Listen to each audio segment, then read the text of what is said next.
What really goes through the mind of an unmarried woman after 30? Nobody talks about the silent pressure many unmarried women face after 30. Not the smiles they fake outside, but the thoughts that keep them awake at night. The regrets, the comparisons, the fear of time moving too fast, and sometimes the desperation nobody sees. Some mornings, she feels hopeful, like everything will still work out. But deep down, she knows time is moving. At times, she remembers the fake, not sure real, and the ones she feels it's real relationships she has been into, and how she handled them. She will soliloquize. Then regret begins to creep in. She remembers the relationships she ignored, the men she rejected, the opportunities she thought would always be there. Sometimes she whispers to herself, maybe I should have taken love more seriously. The next morning, the pressure returns. She remembers. Her friends are married. Her younger sister is engaged. Family members keep asking questions. She feels depressed and says to herself, at 30, I suppose to have at least 1 or 2 kids, but it's well. And slowly, the sadness begins turning into frustration. Who's knocking, clapping, laughing, dancing? She says if she hears anything during the day, and it gets her into emotional trauma to the point of having problem with people around her. She thinks most times that there's still hope for the living at least. What a thought and pressure she passes through. Do I have to die because I'm not married yet? Am I the only unmarried lady that exists that my joy should be taken away? All these questions go through her mind. Then she begins thinking about her 20s, the dreams she had, the goals she chased, the future she was trying to build. I wanted to go to school. I wanted to make my own money. I wanted to become something in life. For a moment, she questions herself. Was I really wrong for focusing on my future? Or did I simply make mistakes along the way? Deep down, she knows she was only trying to create a better life for herself and for the family she hoped to have someday. These thoughts go through her like bell, and she pants like one who has been on a 200 kilometers race. Some women begin lowering their standards out of fear of being alone. Others become deeply anxious, and some begin to believe something is spiritually wrong with them. They visit prayer houses, night vigils, fasting, deliverance sessions, anything for hope. Then one painful moment changed everything. She stood up with faith and hoped to go and see a man of God, whom she believes could help her out. I will go and meet pastor for prayers. She will say, hoping that someone somewhere might have hand in her situation.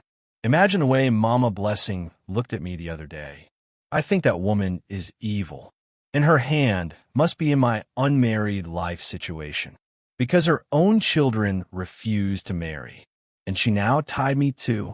As months pass, she sings around the compound, raising her voice aloud for the neighbors to hear her, in form of letting the neighborhood know that the pastor confirmed her condition is caused by someone. But after the prayers and fasting from pastor and no improvement, she goes back to her room again to think for the next thing to be done. At times, she begins questioning herself. Was I wrong for waiting? Was I wrong for trying to do things the right way? She tries to stay strong, but deep inside, the pressure keeps getting louder. Sometimes, fear begins to whisper things she never imagined she would think about. Should I just accept anyone who comes into my life? But almost immediately, she pulls herself back again. No, I still want real love. I just pray it's not too late. Is 30 years that much? Am I the only one at 30 unmarried? No, but I have to do something fast to make sure I don't get to 40, for they used to say that a fool at 40 is a fool forever.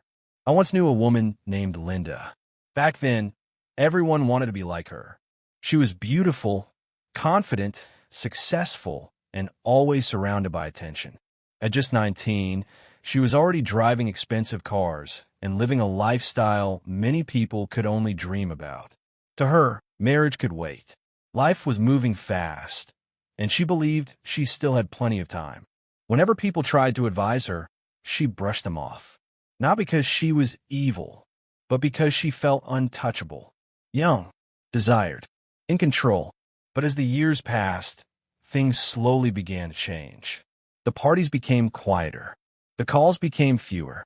Friends started getting married and building families of their own. And for the first time in a long while, Linda began to feel alone. Suddenly, the attention she once enjoyed no longer felt meaningful. The same people who once praised her lifestyle had moved on with their lives. And deep down, she started questioning herself. Did I focus so much on enjoying life that I ignored the things that truly mattered to me? Linda's story is not about blaming women for being unmarried after 30.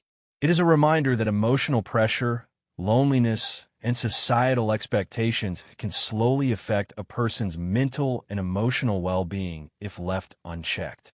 Because sometimes, the strongest smiles hide the deepest struggles. From this story, do we blame parents, friends, relations, the society, or the ladies for late marriages? But does being unmarried at 30 mean life is over?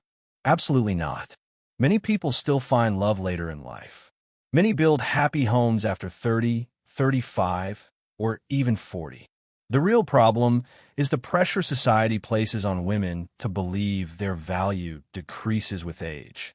Maybe the real question is not whether a woman is married at 30, but why society makes her feel like time is already running out.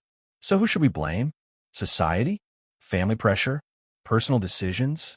Or unrealistic expectations about marriage? What do you honestly think?